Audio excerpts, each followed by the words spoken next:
इससे पहले की क्लास में हम लोगों ने इलास्टिसिटी में young modulus of elasticity, stress, strain, stress के टाइप और स्ट्रेन के टाइप को पढ़ा है। क्लियर?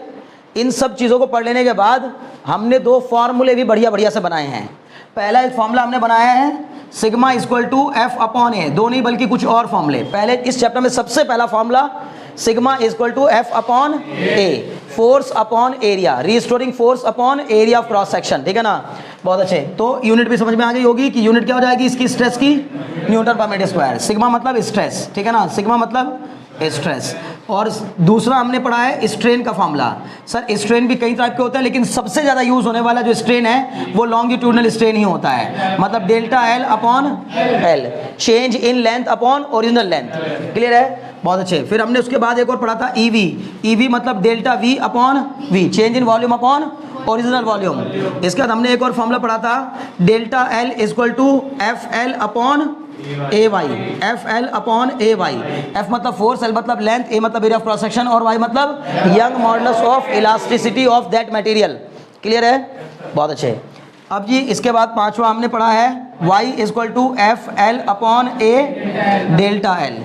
ये तो उसी को बनाया हमने, ऊपर वाले को ही मिला करके ये बना दिया। ठीक है ना? दूसरा शेयर स्ट्रेन एक टर्म होता है, उसमें केवल उसका कोई स्पेशल फॉर्मूला नहीं होता, बस क्या निकालते हैं हम लोग, थीटा की वैल्यू पता करना ही शेयर स्ट्रेन होता है। जब कोई शेयर स्ट्रेस लगाने से कोई चीज़ अपनी किसी भी स्पेसिमेन का कोई फेस टिल्ट कर जाता है, तो उसकी टिल्टिंग से जो एंगल बनता है वही क्या कहलाता है, हमारा शेयर स्ट्रेन। अब उसके चक्कर में ना लगो।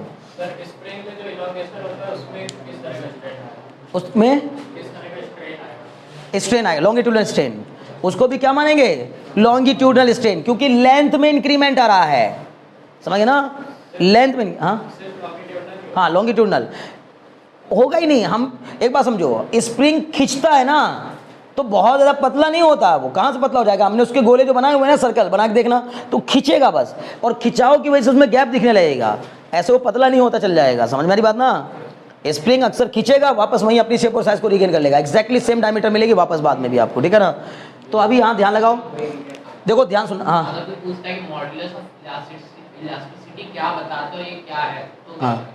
मॉडुलस ऑफ इलास्टिसिटी किसी भी सब्सटेंस की इलास्टिक लिमिट को बताता है।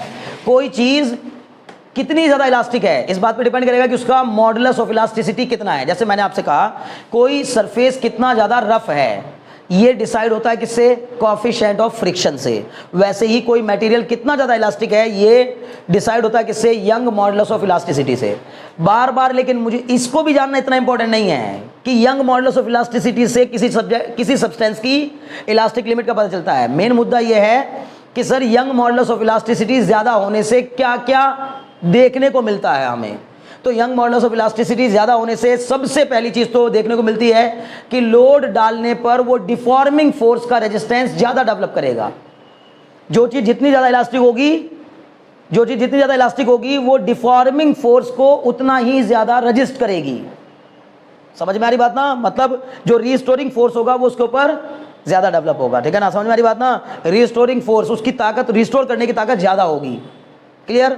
अब हमने कहा सर हमने स्वेटर पहना और सर यहाँ पर आराम से बाहों पे जो है ना, जो हमारी टाइट जो कलाई पे यहाँ इसकी ग्रिप आनी थी वो बड़े आराम से हमारी कलाई पे चढ़ गई। ठीक है ना? समझ में आ रही बात ना? क्यों? क्योंकि वो बहुत ज़्यादा इलास्टिक नहीं है। अगर बहुत ज़्यादा इलास्टिक होती, मतलब स्टील की बनी हुई होती, तो आपके हाथ छील देगी, लेकिन वो पहन नहीं पाओगे आप उसको। ठीक है ना? समझ में आ रही बात ना? भाई जब हम कांच की चूड़े तक पहनने में हालत ख़राब हो जाती है ना, तो फिर जाहिर है कि वो स्टील के बने हुए अगर हमने ग्रिप बना करके उस पर पहनने की कोशिश करेंगे रबर की तरह, तो रबर चूंकि फ्लेक्सिबल होती खिंच जाती है, लेकिन इलास्टिसिटी की वजह से नहीं खिंच रही है कि बहुत ज़्यादा इलास्टिक है इसलिए खिंच रही है। क्लियर है इतनी बात? तो इलास्टिक होना तो बताता है कि कोई चीज़ कितना ज़्यादा रेजिस्टेंस प्रोवाइड कर रही है। ठीक है ना? डिफॉर्मिंग फोर्स के अगेंस्ट कितना रेजिस्टेंस डेवलप कर रही है, एक बात। दूसरी बात, इलास्टिसिटी पता करने के लिए दो चीज़ें देखनी होती हैं बस, कि कितना ज़्यादा डिफॉर्मिंग फोर्स के अगेंस्ट कितना ज़्यादा रिस्टोरिंग फोर्स लगा रही है, या कितना ज़्यादा रेजिस्टेंस डेवलप कर रही है। दूसरी बात, कितना क्विकली अपनी शेप और साइज को रीगेन कर ले रही है। ठीक है ना? पता लगा रीगेन किया दोनों चीज़ों ने, रबर भी अपनी शेप और साइज को रीगेन कर लेती है, और क्या, स्टील भी अपनी शेप और साइज को रीगेन कर सकती है, स्टील के बने हुए स्प्रिंग।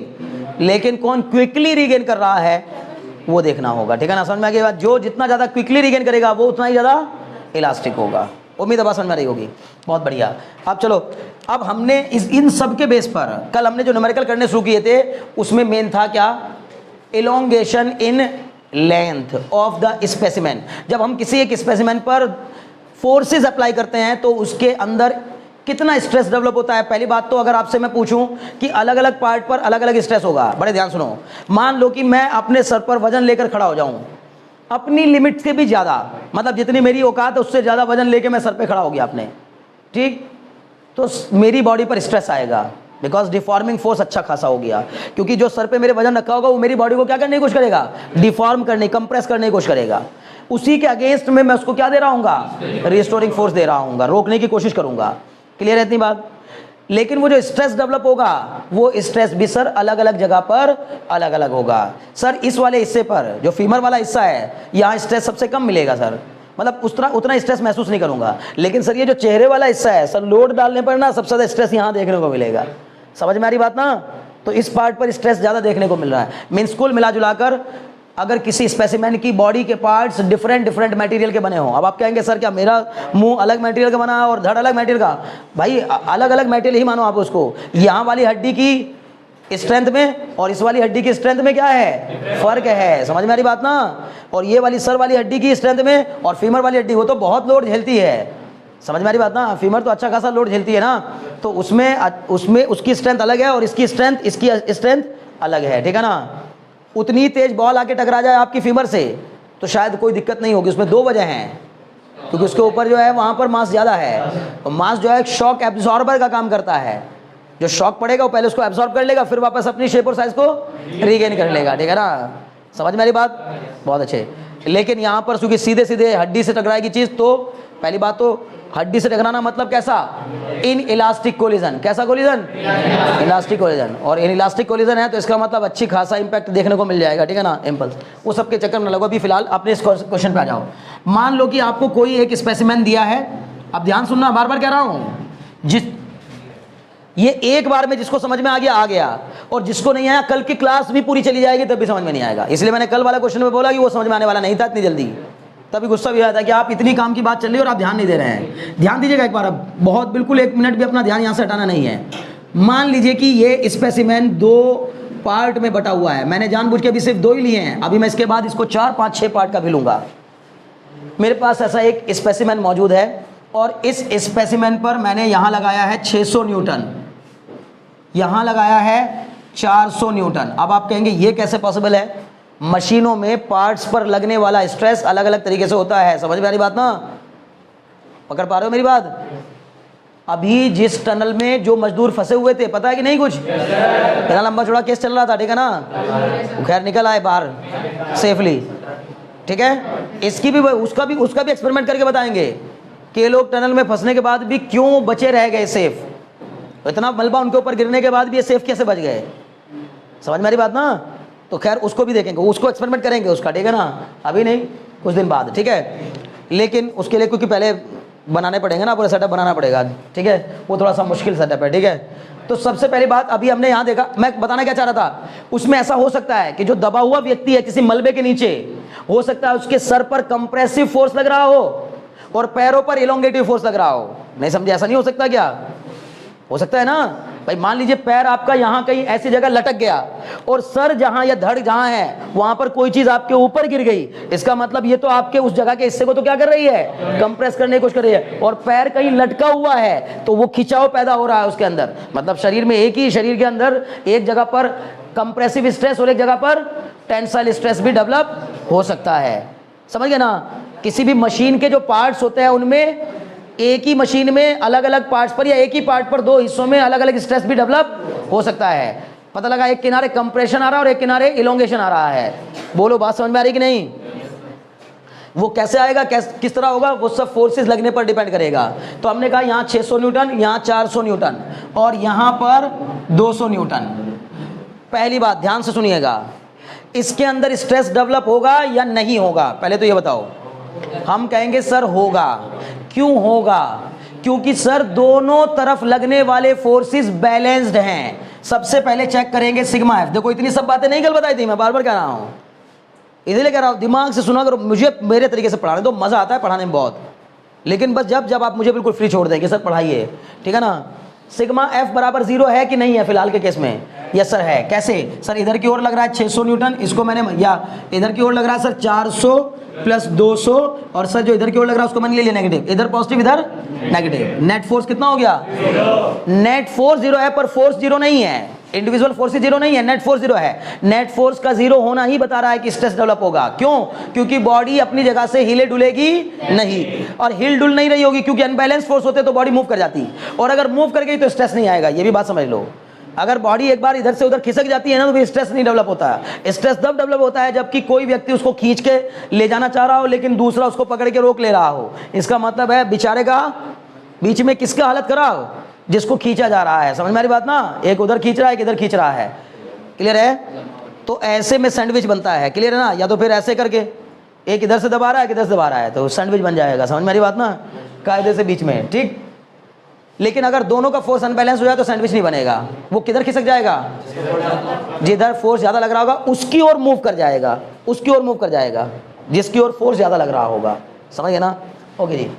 अब तो जी हमें समझ में आ गया कि स्ट्रेस इस पे डेवलप होगा। पहली बात, इसका मतलब इन क्वेश्चंस में हमेशा जो नेट फोर्स होगा वो 0 के इक्वल होगा। मान लीजिए कि ये आपको दे रखी है, बार बार कह रहा हूं, ये आपको दे रखी है, मान लीजिए कितनी, 10 सेंटीमीटर। ये भी कितनी है? मान लीजिए 10 सेंटीमीटर। सर ये बना हुआ है स्टील का, और ये बना हुआ है सर ब्रास का। ये हिस्सा स्टील का है, और ये सर ये हिस्सा किसका है? ब्रास का है। सर मान लीजिए कि वाई एस दे रखा है हमें कितना? 200 न्यूटन पर mm स्क्वायर, या चलो अभी नहीं बदलवाते, सेंटीमीटर स्क्वायर। और सर वाई बी दे रखा है हमें कितना? 300 न्यूटन पर सेंटीमीटर स्क्वायर। क्या क्या दे दिया? बहुत ध्यान सुनो।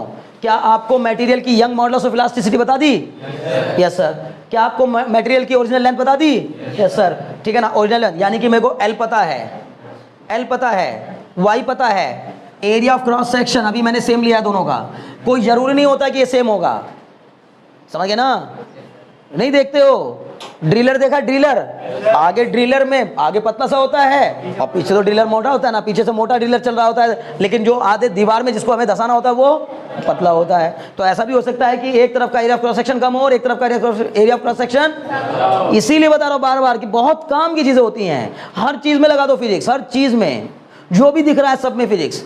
जो केमिस्ट्री का एक्सपेरिमेंट भी कर रहे हैं ना उसमें भी फिजिक्स। मतलब फिजिक्स एक ऐसी चीज है जो हर जगह, अभी जहां तुम अभी मैं बोल रहा हूं उसमें फिजिक्स है, खड़ा हूं उसमें फिजिक्स है, ऐसे खड़ा हूं तो इसमें भी फिजिक्स है, ऐसे खड़ा हूं तो इसमें फिजिक्स है। समझ में आ रही बात ना? मतलब हर एक कदम पे आप फिजिक्स को पढ़ सकते हैं, हर एक कदम पर। ये खासियत है फिजिक्स की।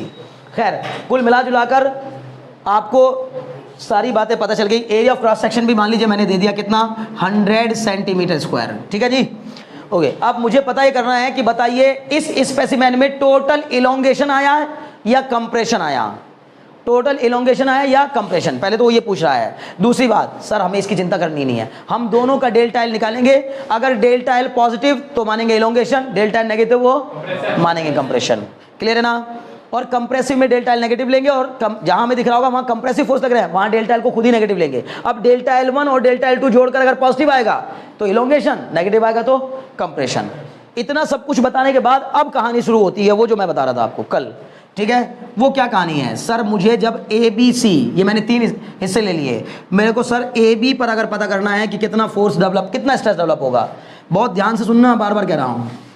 ए बी में से पहले पार्ट पर, यहां के बाद बार बार कह रहा हूं, यहां के बाद मुश्किल बात है, पहले पार्ट पर, अभी ये सिर्फ 2 का है तो बहुत आसान लगेगा, अभी मैं इसको बहुत बड़ा कर दूंगा, थोड़ा मुश्किल हो जाएगा, लेकिन पहले इसको समझो। पहला पार्ट उठाइए, इसको कहते हैं फ्री बॉडी डायग्राम बनाना। इस पूरे बड़े से डायग्राम में से थोड़ा सा पार्ट हमने फ्री करा लिया और उसके डायग्राम पर अलग से एनालिसिस की। ठीक है? इस एनालिसिस को करते समय क्या ध्यान रखना है? पहला फोर्स बिना सोचे समझे, जैसे दिया वैसे लगा दो, जितना दिया उतना ही लगा दो। पहला फोर्स बिना सोचे समझे जैसे दिया है, जैसे दिया है क्या मतलब जिस डायरेक्शन में दिया उसी डायरेक्शन में, जितना दिया है उतना ही अप्लाई कर दो। क्लियर? बताओ ए पर कितना फोर्स दिया गया है? सर 600 न्यूटन, किस ओर? इस ओर, वो हमने अप्लाई कर दिया। दूसरा फोर्स उसको देखे बगैर इसको बैलेंस करता हुआ लगा दो। नहीं समझे क्या बताना चाह रहा हूं? ये जो फोर्स है, जब तक इसको बैलेंस करता हुआ फोर्स इस पर अप्लाई नहीं होगा तब तक स्ट्रेस डेवलप नहीं होगा। बात को समझ में आ रही है? तो बताओ इस 600 को बैलेंस करता हुआ 600 किधर लगाऊंगा? उधर। डायरेक्शन क्या होगी उसकी? Very good. तो हमने यहाँ लगा दिया सर कितना 600। बड़े काम की बात, शिवान सो नहीं है ना, याद यहाँ लगाओ, ठीक है क्या 600 न्यूटन इधर क्यों लगा दिया। अब देखेंगे उसको, अब देखेंगे उसको, बार बार कह रहा हूं एल्गोरिदम को पकड़ लिया तो सारे क्वेश्चन आसान हो गए सारे। और ये आप पूरे में कह रहा हूं घूम जाइएगा, किसी टीचर ने किसी स्कूल तक घूम जाइएगा, आप नहीं बताएंगे भाई, उनको बहुत तेज, ये तो अब लास्ट मोमेंट चल रहा है, भगाना होता है सिलेबस को अब, ठीक है। लेकिन फिर भी मैं चीज़ आपको समझो ध्यान से। पहला फोर्स बिना सोचे समझे जैसा दिया है, जितना दिया है उतना ही अप्लाई कर देंगे। सेकंड एंड पर सर इसको बैलेंस करता हुआ फोर्स अप्लाई कर देंगे। क्लियर। अब सर अगला स्पेसिमेन उठाएंगे BC, ठीक है ना। ये सर हमारा 600 न्यूटन हो गया यहाँ पर। अब ये मैंने ले लिया यहाँ BC, इसका फ्री बॉडी डायग्राम बनाएंगे। सर इस BC को अब देखेंगे, B पर मेरे पास कितना फोर्स अवेलेबल था, 400 न्यूटन अवेलेबल था। किस डायरेक्शन में, मयंक अगर इधर नहीं देखोगे समझ में नहीं आएगा। कितना फोर्स अवेलेबल था 400 न्यूटन, किस डायरेक्शन में, इस डायरेक्शन में। सर इस ओर मेरे पास 400 न्यूटन था और मैंने इस ओर B पर 600 यूज कर लिया। सर अपनी औकात से ज्यादा यूज कर लिया, नहीं समझे। 400 अवेलेबल था, 600 यूज कर लिया, पकड़ पा रहे हो। घर से मम्मी ने 400 रुपए दे के भेजे थे, तुम PVR गए दोस्त के साथ, 600 खर्च ही आए, 600 खर्च आ गए। कैसे खर्च क्या कर दिया भाई 600, आपकी जेब में तो 400 ही थे। सर कर दिया, अब दोस्त साथ में था तो बोला यार तुम मिला तो कल दे देंगे जाके घर से, ठीक है ना, बात समझ में ना, या शाम में घर जाके दे देंगे, ठीक। इसका मतलब उधारी ली होगी पक्का, तब 400 वाला व्यक्ति 600 खर्चेगा ना, बिना उधार बिना लोन लिए तो कर नहीं सकता ऐसा। इसका मतलब 400 न्यूटन अवेलेबल था, 600 यूज कर लिया, तो बच्चों हमने 200 न्यूटन B पर ऑलरेडी एक्स्ट्रा खर्च कर लिया। जिस काम के लिए मम्मी ने नहीं दिए थे पैसे, उस काम पे लगा दिए हमने वो पैसे जो दूसरे काम के लिए देते। मम्मी ने 400 दे के भेजे थे, मान लीजिए किसके लिए, बुक मूवी के लिए, और 600 दे के भेजे थे किसके लिए, बुक खरीदने के लिए, कि जहाँ संडे है बुक भी लेके आना और मूवी देख के आना, ठीक है ना। क्लियर। इतनी अच्छी मम्मी आप लोगों को मिली नहीं होंगी वैसे, ठीक है ना, मेरे को मालूम है। खैर लेकिन कोई बात नहीं, ध्यान समझो। कहने का मतलब यह है कि 600 रुपये, अब आपने जो 400 आपके पास मूवी के लिए थे ना, वहाँ पर आपको लगा यार कॉम्बो ऑफर 200 में और मिल रहा है, बढ़िया खाने को मिल जाएगा, तो जो 600 किताब वाले थे बाद में सोचेंगे किताब के बारे में, पहले उनमें से 200 यूज़ कर लो। समझ मेरी बात ना। आपने वो 200 अगर यूज़ कर लिए हैं तो अब किताब खरीदने जाने पर 200 का अरेंजमेंट कहीं ना कहीं से करना होगा, मतलब आपको वापस वो 200 मिलाने पड़ेंगे उन 400 में जो आपके पास अभी बचे 400। कुछ समझ में आ रहा है, मैं बार बार कैसे अंदाजे में बता रहा हूँ। इसका मतलब आपने लिमिट से ज़्यादा पैसा खर्च किया, यहाँ पर 400 अवेलेबल था, 600 यूज़ कर लिया, 200 एक्स्ट्रा यूज़ किया तो उस 200 को लौटा दो, तो वो 200 यहाँ पर लौटा देंगे। बात को समझ में आई। हाँ जब हम दोस्त के पास जा रहे हैं तो हम किससे उधार ले सकते हैं, यहाँ पे किससे उधार ले? अरे बच्चे अब ये तो वो तो समझाने के लिए है ना, ये तो यहाँ अपने आप ही लग रहा है, ठीक है ना। कैसे, ध्यान सुनो। हमने कहा इस 400 में से, सुनो ना बच्चे, हमें देखने को लग रहा है कि हमने, सुनो भाई सुनो, एक्सटर्नली हमने यहाँ कितना फोर्स अप्लाई किया है 400, लेकिन उस पर फोर्स सही मायनों में बी एंड पर इधर की ओर फोर्स कितना अप्लाई हुआ 600, ठीक है। अभी पूरा होने तो फिर जादू देखने को मिलेगा, अभी देखना जादू हो जाएगा। क्या जादू होगा, जादू ये होगा कि ये जो मैं आपको लेन देन समझा रहा हूं ना, ये लेन देन आसानी से समझ में आ जाता है, इसलिए समझा रहा हूं, नहीं तो फिजिक्स पे थोड़ी अप्लाई करेंगे उसको, वो तो समझाने के लिए है केवल। दूसरी बात, वो जो लेन देन समझा रहा हूं उससे सबसे बड़ा बेनिफिट क्या मिलेगा, लास्ट में जो फोर्स होगा वो खुद ब खुद बैलेंस होता हुआ मिल जाएगा। अगर लास्ट वाला फोर्स आपको अपने आप बैलेंस होता दिखाई दिया, खुद आपको बैलेंस नहीं करना पड़ा, खुद बैलेंस हो गया, तो समझ जाना आपने लेन देन सही किया है। और अगर आपने लास्ट में बैलेंस शीट आपकी क्या हो गई, इम्बैलेंस हो गई, लास्ट में बैलेंस नहीं हो पाया, आप साल भर कैसे खर्चा करते रहे मतलब नहीं है, लेकिन सर साल भर के बाद जब बैलेंस शीट बनाई हमने तो बैलेंस शीट में अगर आपके ऊपर कैरी दिख रहा है इसका मतलब कुछ गड़बड़ हुआ है। कुछ बात समझ में आ रही ना, आपके ऊपर अगर उस समय भी किसी का दिखाई दे रहा है कर्जा, इसका मतलब कुछ गड़बड़ हुआ है, समझ ना। मान लो मैंने आपको कह दिया भाई साल भर के लिए 1 लाख रुपए दिए, जाओ हॉस्टल में जा रहे हो 1 लाख रुपए खर्चने हैं बस, अब इसी में सब करना है, अब तुम ताम झाम जो करना है करो। पता लगा एक ही महीने में आप जो है ना किसी को उधार देके कहीं पैसा इन्वेस्ट करके कुछ भी करो उसका यूज, अल्टीमेटली साल भर के बाद अपने आप बैलेंस हो जाना चाहिए मामला। क्लियर है बात समझ में ना। तो लास्ट वाला अपने आप बैलेंस हो जाएगा। कैसे बैलेंस हुआ 600 न्यूटन। अभी देखो ना ये वैसे भी बी एंड ही है दोनों, ये दोनों क्या है बी।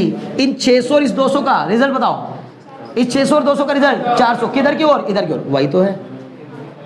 समझ गए। अब सर ये जब मैंने 200 लगाया तो मैंने आपको क्या कहा, पहले एंड पर 200 लग गया अब दूसरे एंड पर बिना सोचे समझे इसको बैलेंस करता हुआ लगा दो, तो इसको बैलेंस करता हुआ कितना हो गया सर 200। अब यही मेरा लास्ट एंड था, अब इसको जरा चेक कर लो, क्या ये 200 वहां पर लग रहा है पहले से? यस सर 200 लग रहा है। अगर ये खुद बैलेंस हो गया तो समझ जाओ आपने सब कुछ सही किया है, अगर बैलेंस नहीं हुआ तो आपने सही नहीं किया है। क्लियर? पहले मैं एक क्वेश्चन को पूरा करा लूं, फिर इसकी प्रैक्टिस करवाऊंगा। जरा देखिए डेल्टा L1 बताओ। अब क्या कर लोगे? अब तो कुछ नहीं बचा ना, अब ये काम आप घर पे करेंगे। क्या? डेल्टा L1 निकालेंगे। अब इसका डेल्टा, पहली बात तो दोनों में क्या आएगा? एलोंगेशन आएगा। क्यों आएगा सर? दोनों पे टेंसाइल फोर्स लग रहे हैं। क्लियर है ना? तो लंबाई इसकी बढ़ेगी, लंबाई इसकी बढ़ेगी, इसकी डेल्टा L1 उसकी डेल्टा L2 दोनों को निकाल के ऐड कर देंगे, टोटल एलोंगेशन मिल जाएगा। बोलो बात समझ में आएगी नहीं? तो डेल्टा L1 के लिए sir F1 L1 upon A1 Y1, लेकिन यहाँ हम लोग F1 बताओ कितना है, बस बता के छोड़ दूंगा मैं। F1 बताओ कितना है? 600। L1 बताओ कितना है सर? 10 सेंटीमीटर। 10 सेंटीमीटर। यहाँ एरिया है सेंटीमीटर स्क्वायर में, लेंथ भी है सेंटीमीटर, चलेगा सर, कोई दिक्कत नहीं है। अब कन्वर्ट करने की जरूरत नहीं है, क्योंकि जब सब जगह सेंटीमीटर में यूज हो रहा हो तो कोई दिक्कत नहीं। मेरा आंसर भी सर किस में आ जाएगा? सेंटीमीटर में। लेकिन सर ये दिया होता मुझे मीटर में और ये दे रखा होता किसमें? सेंटीमीटर स्क्वायर में, तब मुझे बदलना पड़ जाता किसी एक को। बोलो बात समझ में आ रही कि नहीं? पक्का?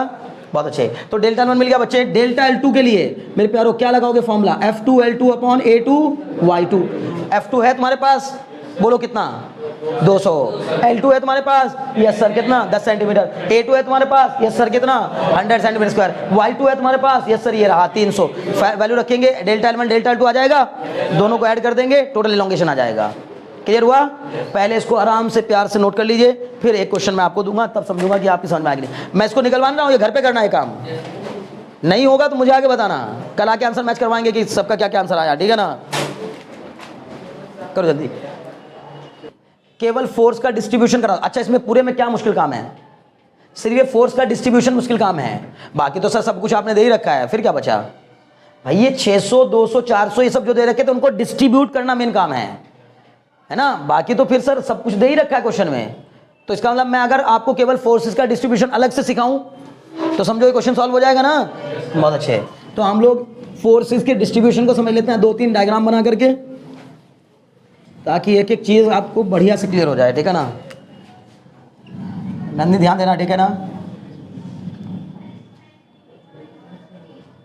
देखो अब ये 2 नहीं, कितने हो गए इसमें? 3 पार्ट हो गए, 3 पार्ट, 1 2 3। ध्यान से देखिएगा। आयुष देखना आ रहा क्या? ठीक है, ओके। देखो ये हो गया आपका यहाँ पर क्या? 800 न्यूटन। यहाँ पर कितना हो गया? मान लीजिए 200 न्यूटन। यहाँ पर कितना हो गया? 400 न्यूटन, ठीक है ना? 6 और 2, यहाँ कितना हो गया? 200 न्यूटन। ABCD हमें इसका फोर्स डिस्ट्रीब्यूशन करना है। अगर फोर्स डिस्ट्रीब्यूशन आपने सीख लिया, मजेदार चीज है यार, अंदर से क्या ही मजा दिलाती है। इसको हटा दूं, मिटा दूं ना इसको? ठीक है, एक और स्पेसिमेन बना रहा हूं यहीं पर, जस्ट इसके बगल में, उसको भी बना लेता हूं। तब तक आप इतना काम कर लीजिए अपना, ठीक है ना? अभी फोर्सेस का डिस्ट्रीब्यूशन करना होगा।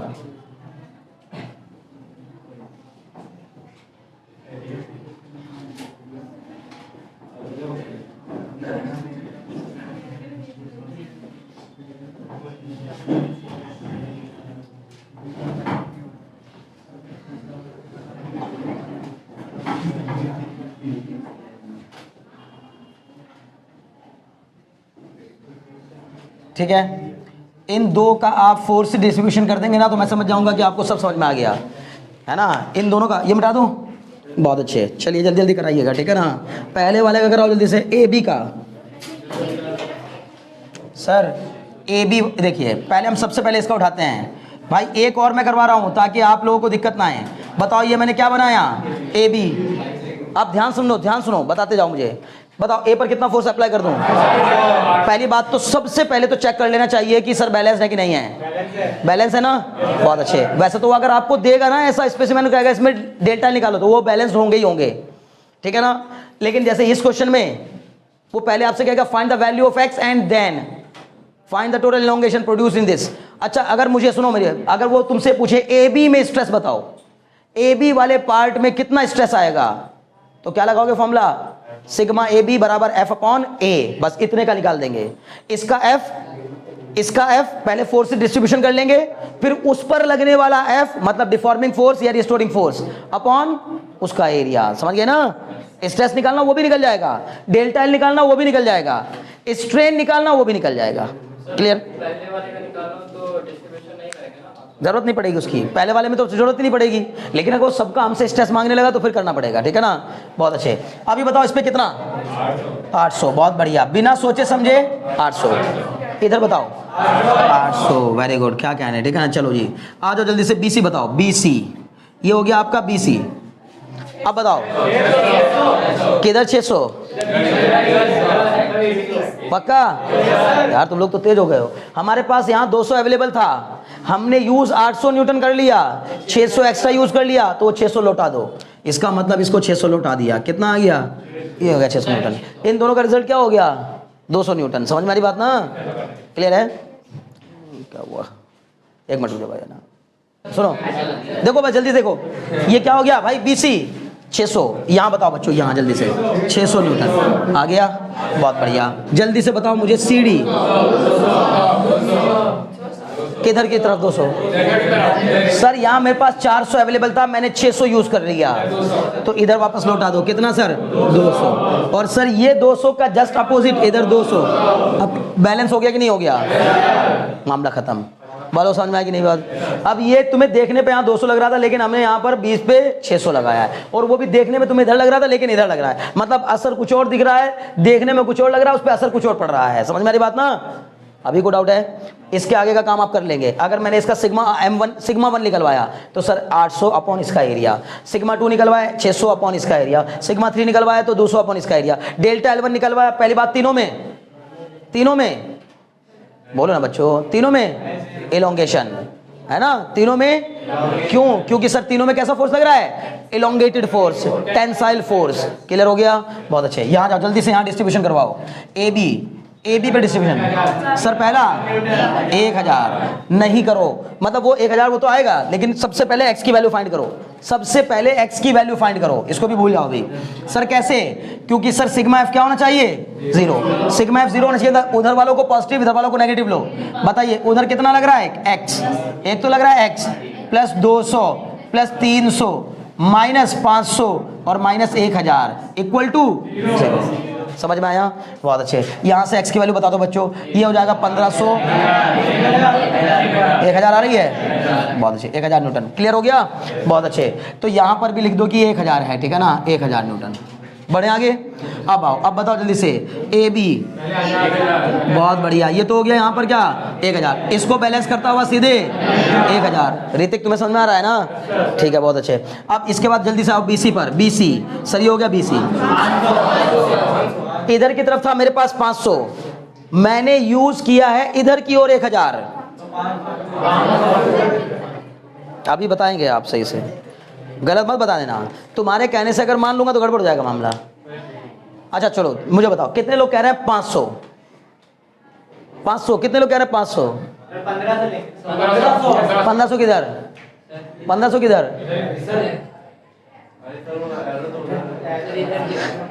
1500 किधर? बोलो बच्चे, नहीं आ रहा है? सोचो ना, बी से सी की तरफ देखो, ये बी है सी है। अभी सुनो, मैंने कहा मेरे पास सर यहाँ 500 रुपए थे, 500 थे। 500 किधर की ओर थे सर? इधर की ओर। मैंने खर्च दिए इधर की ओर, कितने? 1000। इसका मतलब है कि सर मैंने सब पूरा का पूरा जो पैसा खर्चा पहली बात तो उल्टी तरफ खर्चा है। समझे ना? मतलब नहीं समझे? 500 रुपये मम्मी ने मंगा दिए थे सब्जी लाने के लिए, सर मैंने 1000 रुपये खर्च दिए किसके लिए? बोलो, दोस्तों की पार्टी में। समझ में आ रही बात ना? तो मैंने उसका उल्टा कर दिया। अब लेकिन सब्जी भी घर लेके जानी है, तो 1000 तो वो बर्बाद हुए, और 500 फिर किसी और से लोगे और तब जाकर के पूर्ति करोगे ना घर वालों की। नहीं बोलो, बात समझ आ रही कि नहीं? इसका मतलब 1500 किधर की ओर? अब देखो, हमने कहा सर इधर की ओर 500 था, मैंने तो यूज इधर किया है ना, मुझे इससे कोई मतलब नहीं है, मुझे तो ये देना ही देना है। ये सब्जी तो लेके जानी है और ये भी लौटाने हैं। ये जो 1000 खर्चे हैं किसी से लेकर, वो भी लौटाने हैं, और सर ये जो सब्जी के लिए दिए थे पैसे वो भी लेके जाने हैं, वो भी सब्जी भी लेके जानी है घर। क्लियर है ना? इसका मतलब 500 यहाँ पहले से था, 1000 ये और देंगे, मिला के कितना होगा बोलो 1500। तो यहाँ पर कितना लगेगा इस साइड में 1500 न्यूटन। इसको बैलेंस करता हुआ इधर कितना 1500, उसको बिना टेंशन के लिख देंगे। अब आ जाओ बच्चों सी डी पर, तो ये हो गया आपका सी डी। सी पे आओ जल्दी से। सी पे मेरे पास कितना अवेलेबल था 1000 न्यूटन, मैंने खर्च दिया कितना 1500, ज़्यादा खर्च दिया, खर्चा उसी डायरेक्शन में, उसी डायरेक्शन में 500 एक्स्ट्रा खर्च दिया, तो सर उसको लौटा देते हैं 500 वहाँ पर, ठीक है ना? तो यहाँ पर मैंने इसको 500 लौटा दिया। भाई ये अगर ऐसे ना बताओ ना, कहीं किसी किताब में कहीं नहीं मिलेगा तुम्हें, ये मिलेंगे बस बने हुए। पहली बात तो ये मिलेंगे नहीं, कम मिलेंगे, किसी किसी किताब में दिया है क्वेश्चन, ठीक है ना? लेकिन इस तरह से फोर्सेस का डिस्ट्रीब्यूशन किताब में कहीं नहीं समझाया गया है, बस ये लिख के दे दिया, अब तुम दिमाग लगाते रहो कैसे किया उसने। क्लियर है ना? तो ये हो गया आपका 500। अब इस 500 को बैलेंस करता हुआ इधर 500 लगा दिया। अब सर डी ई आ गया, डी ई ये हो गया सर डी और ये ई। सर हमारे पास डी पे कितना था 200 था और हमने 500 खर्च दिया, 300 लौटाना पड़ेगा। सर हमने इधर 300 लौटाया, उसकी तरफ मैं अभी नहीं देखूंगा, मैंने कहा इसको बैलेंस करता हूँ, यहाँ 300 लगा दो। अगर ये 300 इससे मैच कर जाए समझो आपने सब कुछ पीछे सही किया है। अगर वो उससे मैच ना करे, मतलब डायरेक्शन और मैग्नीट्यूड दोनों मैच करने चाहिए। जैसे मेरा 300 उधर आया ना, तो लास्ट वाला 300 ही था उधर की ओर, ये मैच कर जाएगा अपने आप। अगर आप सब कुछ सही करते आ रहे होंगे तो ये लास्ट वाला खुद ब खुद बैलेंस हो जाएगा। और अगर आपने पहले कुछ गलती, जैसे आप देखो, मान लो आप में से कुछ लोग बोल रहे थे सर यहाँ पर हमने 1000 यूज कर लिया और 500 था हमारे पास, तो 500 दे दीजिए, 500 लगा के देखना, आगे बैलेंस नहीं होगा मामला। नहीं समझे? ये जो यहाँ पे 1500 की जंग चल रही थी ना, कि कितने लोग कह रहे हैं 500, तो कुछ को 500 लग रहा था ना यहाँ पे, वो करके देखना, नहीं आएगा बैलेंस, लास्ट में बैलेंस नहीं होगा। 1000 का ही डिफरेंस। हाँ, समझ में आ गई बात? अभी कोई डाउट है? इसको भी अभी नोट नहीं करना है, इसके मैं फोटो ले लूँगा बस एक और, ताकि आप लोगों को समझ में आ जाए, ठीक है ना? 1 सेकंड लगेगा, ये फोटो मैं आपको भेज दूंगा, ठीक है? ताकि मैं बार बार कह रहा हूँ कि आपको एक एक चीज़ आप बताओ। अगर इतना नहीं बताता, मैंने कल कहा था कि नहीं छोड़ो, बस अब हो गया जितना होना था। एक क्वेश्चन करा के भी हो जाता है कई बार, बुक में जाके देखने से बहुत आसान क्वेश्चन दिए हूँ मैं। अभिलाषा कोई डाउट है क्या? अभी मन में कोई शक चल रहा है? चलो इतने ही ले लेते हैं अभी। 100 न्यूटन, 700 न्यूटन,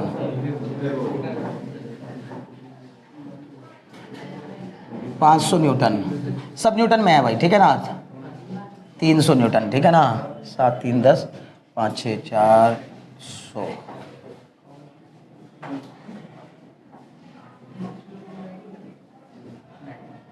पहले देखो बैलेंस है कि नहीं है, जल्दी से चेक करो पहले बैलेंस है कि नहीं है।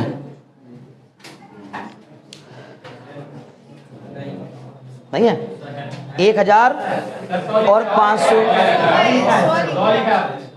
अच्छा 100, कोई बात नहीं।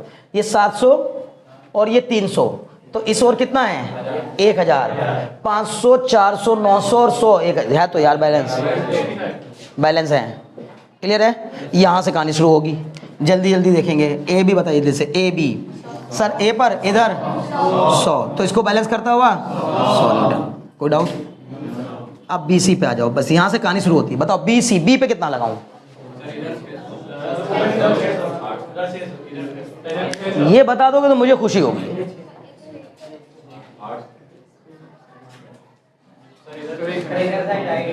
कितना? देखो भाई देवसी कह रहा है इधर साइड 800, कितने लोग उसके साथ हैं? इधर साइड 800, इधर साइड 800। ओके जी, और कोई कुछ कहना चाहता है? बोलो, आराम से देखो, जल्दीबाजी मत मचाओ, टाइम देखो एक बार जरा। ठीक है, हाँ बच्चे, इधर साइड कितना?